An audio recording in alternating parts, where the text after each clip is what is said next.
మనం ఈ గ్రంథ పారాయణను ప్రారంభిద్దాం. శ్రీ సచ్చిదానంద సద్గురు సాయినాథ్ మహారాజ్ की జై. సాయి బంధువులందరికీ శుభ సాయంత్రం. సాయినాథుని స్మరణ కోసం, చక్కగా సామూహిక పారాయణ కోసం ఎంతెంతో దూరం నుంచి అందరు ఇక్కడికి వచ్చారో ఈ సాయంత్రాన్ని మీ అందరితో సాయినాథుని సన్నిధిలో గడుపుకోవడం చాలా సంతోషంగా ఉంది. శ్రీ గణేశాయ నమః. ఓ సర్వాధార మయూరేశ్వర సర్వసాక్షి గౌరీ కుమార అచింత్య లంబోదర శ్రీ గణపతి పాహిమాం. నీవు సకల గణాలకు అధీశ్వరుడవు, అందుకే నిన్ను గణపతి అని అంటారు. మంగళరూప బాలచంద్ర, నీవు సకల శాస్త్ర సారానివి. శ్రీ శారద వాగ్విలాసని, నీవు శబ్దాలను సృష్టించిన దేవతవు. నీ వలననే జగత్తు వ్యవహరింపబడుచున్నది. నీ శక్తి అగాధం. నీవు గ్రంథకర్తల దేవతవు, సకల ప్రదేశాలకు భూషణానివి. ఓ జగదంబ, నీకు నమస్కారం. ఓ పూర్ణ పరబ్రహ్మ, సజ్జన ప్రియ, సగుణ స్వరూప, పండరీనాథ, పరమ దయామయ, దయాసాగర, నరహరి, నీవు అందరినీ నడిపించే సూత్రధారివి. జగమంతటా నీవే వ్యాపించి ఉన్నావు. శాస్త్రాలన్నీ నీ స్వరూపాన్నే వర్ణిస్తున్నాయి. ఓ చక్రపాణి, పుస్తక పండితులకు, శబ్దనాదంలో మునిగిన మూర్ఖులకు నీవు అందవు. సత్పురుషులు మాత్రమే నిన్ను తెలుసుకుందురు. నీకు సాదర సాష్టాంగ నమస్కారాలు. ఓ పంచవదన శంకర, కపాల మాలాధర, నీలకంఠ, దిగంబర, ఓంకార రూప పశుపతి, నీ నామ మహిమ అపారం. నీ నామ జపం చేసిన వారికి దారిద్ర్యం వెంటనే పారిపోతుంది. నీ చరణాలకు వందనం చేసి నేను ఈ స్తోత్రాన్ని వ్రాస్తున్నాను. దీనిని సంపూర్ణంగా వ్రాసేలాగా సహాయం చేయి. అత్రిసుతుడైన దత్తాత్రేయునకు నమస్కారము. తుకారామాది సకల సత్పురుషులకు, భావికులకు వందనాలు. జయ జయ సాయినాథ, పతిత పావన, కృపాసింధు, నీ చరణాలపై శిరస్సు నుంచుతున్నాను. నాకు అభయాన్ని అనుగ్రహించు. నీవే విష్ణుమూర్తివి, మదనాంతకుడైన ఉమామహేశ్వరుడవు, సుఖధామమైన పరబ్రహ్మవు నీవే. మానవ దేహాన్ని ధరించి జ్ఞానాకాశంలో భాస్కరుడవై వెలసిన దేవదేవుడవు నీవు. దయాసాగరుడవైన నీవు భవరోగానికి ఔషధానివి. దీనులకు హీనులకు చింతామణివి. భక్తులను పవిత్రం చేయు గంగా నదివి నీవు. మాయా ప్రపంచంలో మునిగిపోతున్న వారిని తీరానికి చేర్చు నావ కూడా నీవే. భయభీతులకు అభయాన్ని ప్రసాదించు ఆశ్రయానివి నీవు. సృష్టికి మూల కారణుడు నీవు. ఓ దయామయ, నీవు నిర్మల చైతన్యం. ఈ సృష్టి విలాసమంతా నీదే. నీవు పరబ్రహ్మ స్వరూపం. అజ్ఞానం వలన కలుగు జనన మరణాలు నిన్ను అంటవు. నీరు ఒక ప్రదేశంలో ప్రకటితమైతే ఆ నీరు అక్కడే పుట్టినట్లు అర్థం కాదు.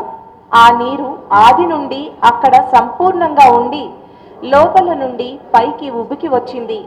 ఒక పల్లపు ప్రదేశంలో నీరు ఊరితే దానిని బావి అంటారు. నీరు లేకపోతే అది ఒక గుంట మాత్రమే. నీరు ఊరుట లేదా ఎండిపోవుట నీటి స్వభావం కాదు. నీరు కుండానికి మహత్యాన్నివ్వదు. కుండానికి నీటి కంటే ఎక్కువ గర్వం. అందువల్లనే నీరు ఎండిపోయినప్పుడు అది దీనావస్థను పొందుతుంది. మానవ శరీరం కుండమైతే అందులోని చైతన్యం నిర్మలమైన నీరు. ఎన్ని ఉన్నా వాటిలోని నీరు ఒక్కటే. ఓ దయాఘన, ఆదిలేని నీవు అజ్ఞానాన్ని అంతం చేయడానికి వజ్రంలా కఠోరుడవు కావాలి. ఇంతవరకు ఎన్నో కుండాలు ఏర్పడ్డాయి. ముందు ముందు ఇంకా ఎన్నో ఏర్పడతాయి. వాటి గుర్తింపు కొరకు ప్రత్యేక కుండానికి ప్రత్యేక నామం. కానీ చైతన్యానికి నీవు నేను అను భేదం లేదు. ద్వైతం లేనిదే చైతన్యం లేదు.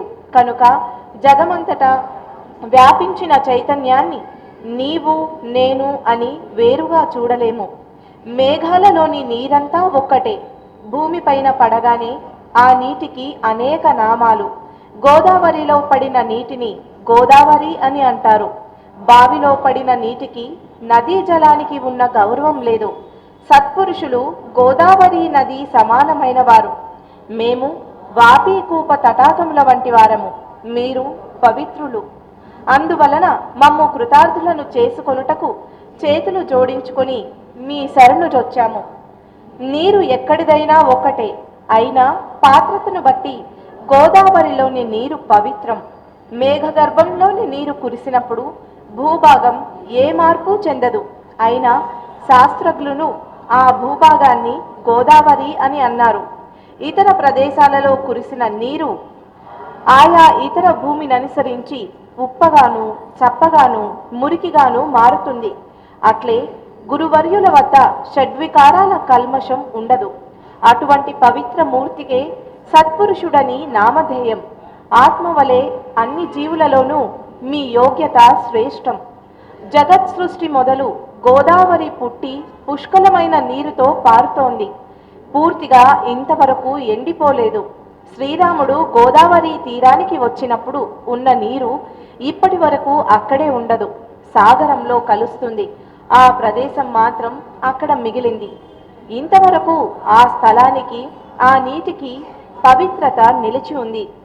ప్రతి సంవత్సరం ఆ ప్రదేశంలో పాత నీరు పోయి కొత్త నీరు వస్తుంది. ఇది సృష్టి ధర్మం. సత్పురుషులు గోదావరిలా పారే నీరైతే ఆ నీటిపై లేచే అలలు మహాత్ములు.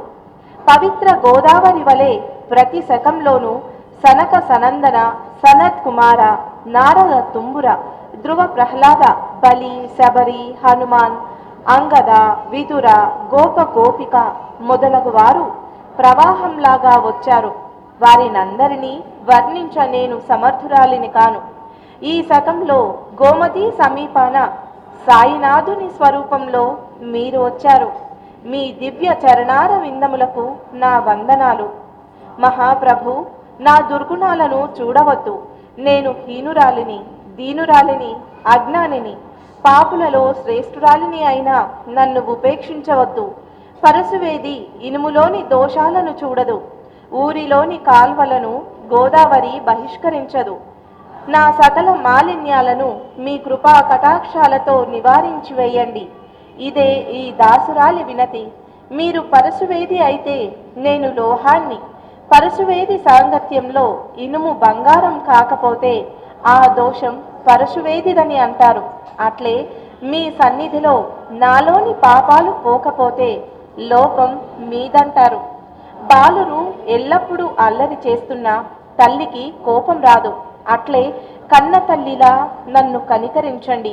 ఓ సద్గురు సాయినాథ, భవసాగరాన్ని దాటించే నౌకవు నిశ్చయంగా నీవే.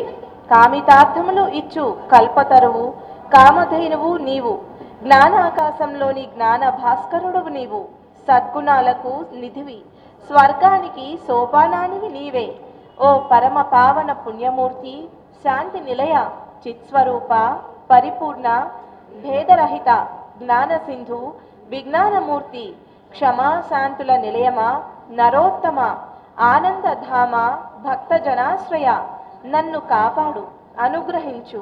నీవు సద్గురు మచ్చిందర్వి, మహాత్మ జలంధర్, నివృత్తి, జ్ఞానేశ్వర్, కబీర్, షేక్నాథ్ కూడా నీవే. చోళ సావతమాళి, సమర్థ రామదాసువు నీవే. తుకారాం నీవే, సకారాం నీవే, మాణిక్య ప్రభువు నీవే. సాయినాథ, నీ అవతారం అగమ్య గోచరం. నీ జాతి మతాలు ఎవరికీ తెలియవు. బ్రాహ్మణుడవని ఒకరు, యవనుడవని మరొకరు అంటారు. శ్రీకృష్ణుని వలె నీవు ఎన్నో లీలలు చూపించినావు. శ్రీకృష్ణ పరమాత్మను ప్రజలు పలు రకాలుగా పేర్కొన్నారు. సుకుమార సుందర బాలుడవని యశోద అంటే, మహాకాలుడవని కంసుడన్నాడు. ప్రేమమయుడని ఉద్ధవుడంటే, జ్ఞానశ్రేష్ఠుడని అర్జునుడన్నాడు. ఈ విధంగా వారి వారి మనోభావాలను అనుసరించి భావిస్తారు. నీ నివాసమైన మసీదును, మసీదులోని నీ పద్ధతులను చూచి యవనుడవని అనుకున్నారు. నిత్యం అగ్నిదేవతను ఆరాధించే నిన్ను మేము నిశ్చయంగా నీవు హిందువుడవనే తలుస్తాము.